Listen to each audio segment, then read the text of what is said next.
किस्सा हुआ है इस पर।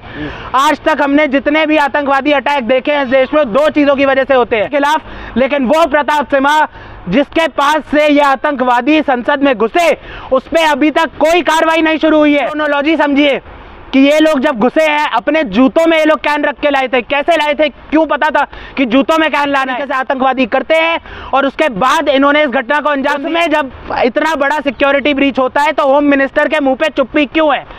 ठीक तो अपने नेता सही है कि कोई कहता है कि मेरा धर्म खतरे में है तो मैं तुम्हें उड़ा दूंगा बम से, या कोई कहता है मुझे अपने राज्य को या अपने जिले को एक अलग देश बनाना है तो मैं उड़ा दूंगा तुम्हें। क्या ये नेशनल सिक्योरिटी का ब्रीच नहीं है? आप बोलो कि आईडी पासवर्ड दे दिया उससे नेशनल सिक्योरिटी ब्रीच हो गया। जब इन युवकों से, इन आतंकवादियों से जब पूछा गया कि आपने इस घटना को क्यों अंजाम दिया तो क्या कहते हैं, देश में बहुत बेरोजगारी बढ़ गई है। सोशल मीडिया हैंडल क्या डालता है, एक फोटो बनाते हैं, ग्राफिक बनाते हैं जहां पर राम मंदिर की एक परिक्रमा है, उसके आगे रामलला है और नरेंद्र मोदी है, और अभद्र हरकतें इनकी देखिए। रामलला को इतना सा बालक दिखा रखा है, मोदी जी को पूरा बड़ा आदमी दिखा के मोदी जी इंसाफ होके दिलवाएंगे। रामलला को इंसाफ दिलवाने वाले वो कौन हो गए? वो आदमी है, मनुष्य है, भगवान को क्या इंसाफ? अगर वो गैस जहरीली होती, मोदी जी का चचा ने बनाई थी क्या ट्रेन, या इनके चचा देते हैं उस ट्रेन के डीजल का पैसा? बेरोजगारी के चलते लोग आतंकवादी बन जाए, लेकिन प्रधानमंत्री की इस पे चुप्पी सदी रहेगी। बड़ा सिक्योरिटी ब्रीच देश की संसद में जो अभी अभी ताजी टिमटिमाती बनी है 800 करोड़ की। निखिल जैन लगातार कल जो घटना हुई है उसके बाद सरकार एक्शन में दिख रही है। 15 विपक्ष के सांसद निलंबित कर दिए, पर अभी तक भाजपा का सांसद जो कि उनके पास लेके पहुंचे थे उनको किसी भी तरीके की कार्रवाई नहीं की। कैसे देख रहे हैं इसको? इसे इस प्रकार से देख रहे हैं कि इस देश का लोकतंत्र कहां जा रहा है कि जब महुआ मोइत्रा एक सांसद, विपक्ष की सांसद अदानी के खिलाफ सवाल उठाती हैं, अदानी का 12 अक्टूबर को 12,000 करोड़ रुपए का कोल स्कैम पता लगता है। ये पता लगता है कि इस देश के इलेक्ट्रिसिटी कंज्यूमर से, देश की आम जनता से किस तरीके से पैसा लूटा जा रहा है। 2 ही दिन बाद निशिकांत दुबे भाजपा के सांसद एक चिट्ठी लेके पहुंच जाते हैं कि महुआ मोइत्रा तो भैया अपना आईडी पासवर्ड शेयर कर रही है। इतना हंगामा मचा दिया जाता है गोदी चैनलों पे भाजपा के प्रवक्ताओं के द्वारा, भाजपा के नेताओं के द्वारा कि जैसे पता नहीं कौन सा आतंकवाद का रूप में धारण कर लिया है महुआ मोइत्रा ने।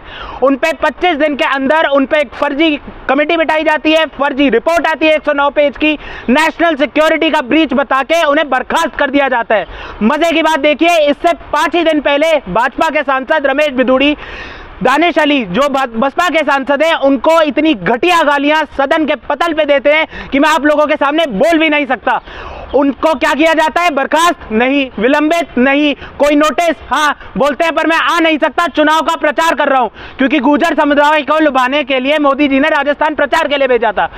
तो जब अगर भाजपा के संसद में माँ बहन की गालियां करें, उनके खिलाफ कुछ नहीं होगा, महुआ मोइत्रा ये करें वो बर्खास्त हो जाएंगी। अब क्या हुआ है कि 2 व्यक्ति संसद के पतल पे कूदते हैं, विजिटर गैलरी से कैन स्प्रे करते हैं, जिस कैन में से गैस निकलती है संसद के पूरे, हम देखते हैं कि भवन में बढ़ती हुई दिखती है। अगर वो गैस जहरीली होती तो हमारे माननीय सांसद राहुल गांधी, शायद वहां प्रधानमंत्री भी हो सकते थे, उस दिन नहीं थे पर हो तो सकते थे, इन सब की जान खतरे में आती। क्या ये नेशनल सिक्योरिटी का ब्रीच नहीं है? आप बोलो कि आईडी पासवर्ड दे दिया उससे नेशनल सिक्योरिटी ब्रीच हो गया, लेकिन जो आदमी ऐसे आतंकवादी, ऐसे अराजक तत्वों को संसद के अंदर एंट्री दे, क्या उसने नेशनल सिक्योरिटी ब्रीच नहीं करा है? और क्रोनोलॉजी समझिए कि ये लोग जब घुसे हैं अपने जूतों में ये लोग कैन रख के लाए थे। कैसे लाए थे, क्यों पता था कि जूतों में कैन लाना है? क्योंकि पहले ये संसद के अंदर घुस चुके थे, उसी भाजपा के सांसद के एंट्री कार्ड से ये लोग रेकी कर चुके थे जिस तरीके से आतंकवादी करते हैं, और उसके बाद इन्होंने इस घटना को अंजाम दिया है। जब सांसदों ने इन्हें पकड़ा, दानिश अली, वही दानिश अली जिनको रमेश बिधूड़ी ने घटिया घटिया गालियां दी थी, उन्होंने इनके पास से पर्ची बरामद करी जिसमें पता लगता है कि भाजपा के मैसूरू के सांसद प्रताप सिम्हा ने इनके लिए पर्ची बनाई थी। क्या उन पे आज तक कार्रवाई हुई है? पता नहीं। लोकसभा में, राज्यसभा में जब विपक्ष के सांसदों ने बोला कि गृह मंत्री देश के जो हैं अमित शाह जी, उन्हें आना पड़ेगा सदन के पतल पे, जिम्मेदारी दिखानी पड़ेगी, बताना पड़ेगा कि इतना बड़ा सिक्योरिटी ब्रीच देश की संसद में जो अभी अभी ताजी टिमटिमाती बनी है 800 करोड़ की, 20,000 करोड़ के सेंट्रल विस्टा प्रोजेक्ट के बीच में, जहां पर 500 करोड़ का मोदी जी का महल भी बन रहा है, उसमें जब इतना बड़ा सिक्योरिटी ब्रीच होता है तो होम मिनिस्टर के मुंह पे चुप्पी क्यों है? ठीक तो अपने नेता सही है। नरेंद्र मोदी ने जब मणिपुर पे चुप्पी साध ली थी, तो इसमें क्यों नहीं करेंगे गृह मंत्री? जब विपक्ष के सांसदों ने हंगामा करा, अपनी आवाज उठाई, जनता की आवाज उठाई, देश की सुरक्षा की आवाज उठाई, तो क्या होता है?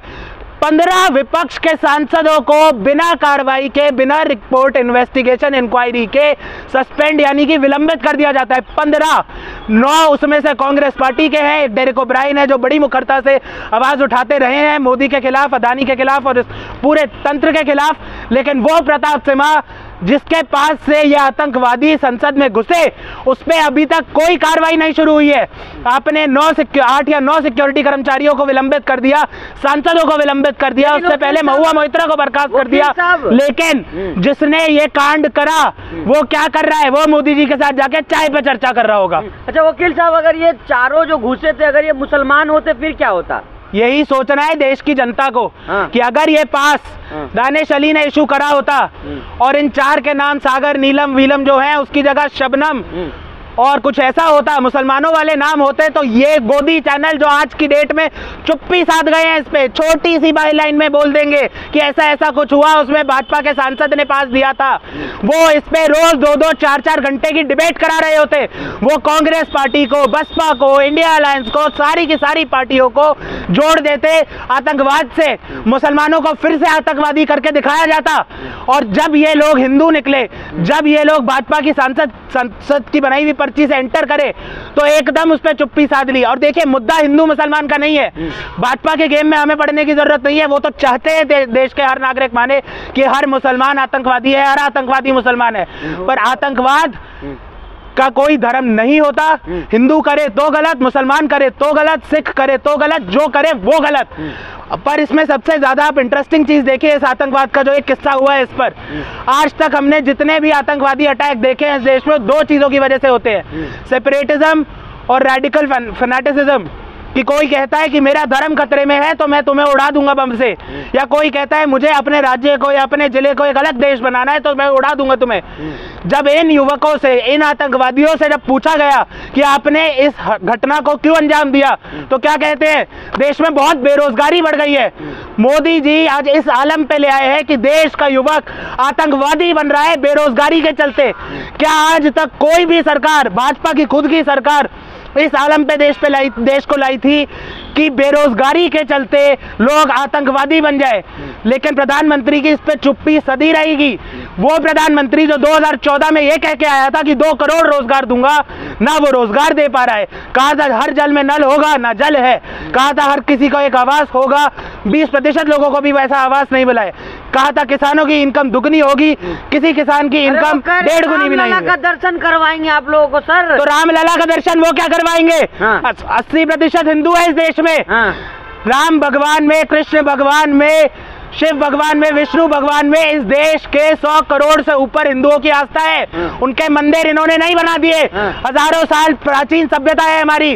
आप राजस्थान चले जाइए, आप तमिलनाडु चले जाइए, आपको हजारों साल पुराने मंदिर मिलेंगे और भव्य मंदिर मिलेंगे और ऐसी नक्काशियां दिखेंगी कि आपकी आंखें अचंभित रह जाएंगी।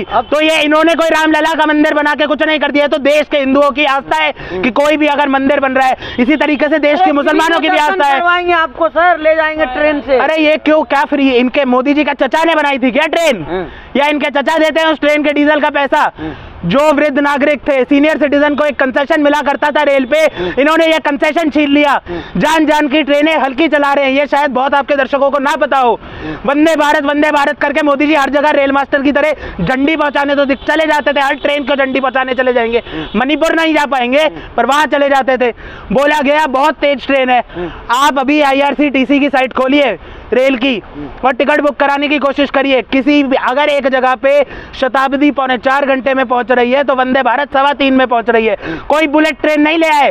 वादे करे थे बुलेट ट्रेन के 300 किलोमीटर प्रति घंटे वाली की, चल क्या रही है वंदे भारत 140 किलोमीटर प्रति घंटा। और इसमें भी एक बात सुनिए, इसमें भी आप मजे की बात देखिए। जब एक सर्वे आया अभी रिसेंटली भारत सरकार का खुद का, तब पता लगा रेल की सारी गाड़ियों की गति कम कर दी गई है। तो जब मैं 3.25 और ये 3.25 की बात बताता हूँ, वही शताब्दी पहले 3.5 घंटा लेती थी। तो इन्होंने जो रेल है इनकी नहीं है, जनता की है।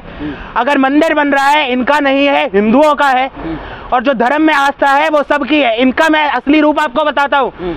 जब राम मंदिर की जजमेंट आई, अयोध्या का वर्डिक्ट आया 1-2 साल पहले सुप्रीम कोर्ट द्वारा, सुप्रीम कोर्ट का वर्डिक्ट है, वो भाजपा का नहीं है, केंद्रीय सरकार का नहीं है, नरेंद्र मोदी का नहीं है। उस वर्डिक्ट में बीजेपी का सोशल मीडिया हैंडल क्या डालता है, एक फोटो बनाते हैं, ग्राफिक बनाते हैं जहां पर राम मंदिर की एक परिक्रमा है, उसके आगे रामलला है और नरेंद्र मोदी है। और अभद्र हरकतें इनकी देखिए, रामलला को इतना सा बालक दिखा रखा है, मोदी जी को पूरा बड़ा आदमी दिखा के मोदी जी इंसाफ होके दिलवाएंगे। हाँ? रामलला को इंसाफ दिलवाने वाले वो कौन हो गए? हाँ? वो आदमी है, मनुष्य है, भगवान को क्या इंसाफ दिलाएंगे? जिस भगवान ने पूरी सृष्टि बनाई है, हाँ। उस सृष्टि को ये देंगे। उस